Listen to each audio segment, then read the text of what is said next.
ఒక అందమైన ఉదయం ఒక చిన్న చీమ నీటి కోసం నది దగ్గరకు వచ్చింది.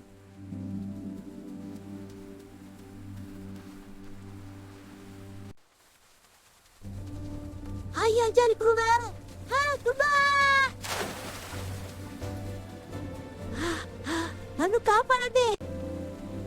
ఎవరైనా సహాయం చేయండి.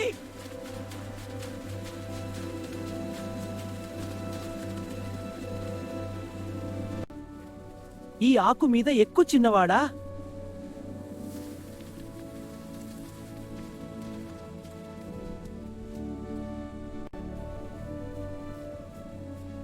ధన్యవాదాలు పావురమ్మ, మీ ఉపకారం నేను ఎప్పటికీ మర్చిపోను.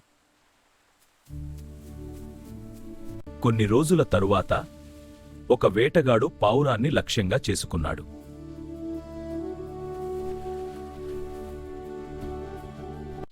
వేటగాడిని చీమ గట్టిగా కరిచింది.